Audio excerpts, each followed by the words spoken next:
All right, so I'm just going to broaden the question a bit, just to describe that since the attacks of October 7th, I mean, our lives as Jews have changed here, in Israel and abroad. So a lot of what I do in New York involves anti-Semitic activism. I've covered way too many pro-Palestinian marches and rallies and bridge blockings and that horrible business at Columbia University and the other universities. And as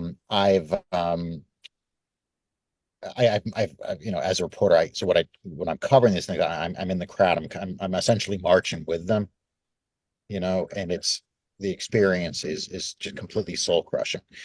So I went to Israel last week, as part of it was actually a trip that was organized by the Jerusalem Press Club. And essentially, they took us to the various locations that were relevant to the situation there. So one day it was in the south where the Nova Festival happened, where also, Kfar Aza, Kibbutz Kfar Aza, where I think 66 some odd people, Jews were murdered and many others taken captive. So that was one aspect of the trip. Another aspect of the trip was up north, near the Lebanon border, and what the people, and actually not just Jew, but Druze and Bedouins and all the people up there who are dealing with this fear of imminent attack from Hezbollah. So, and it was just so interesting because, people in America were texting me, "Oh, wow, I've been reading your stuff in Israel. It must be so surreal. It must be so depressing." I'm like, no, no, no. New York is surreal. New York is depressing. Okay, Israel to me is the opposite of depression.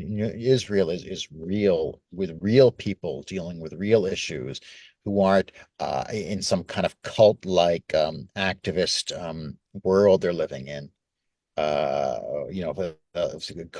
calling for intifada on the streets of New York City. That to me is surreal. In Israel, it's like your people who are actually facing imminent attack from Hezbollah and preparing for that and worrying about that, and yet somehow manage to maintain that sort of distinctly Israeli can-do, upbeat attitude. Uh, that is so inspiring, and I didn't want to leave because I said, like, this is where it is. This is where the people are. Um, and it depressed me almost to come back to New York.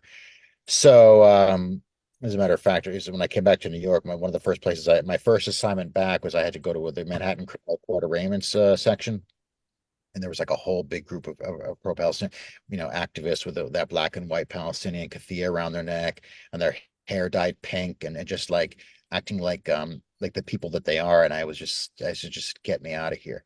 So that's what my experience in Israel like, and really the experience at large of being a Jewish journalist, breaking news journalist at this particular time.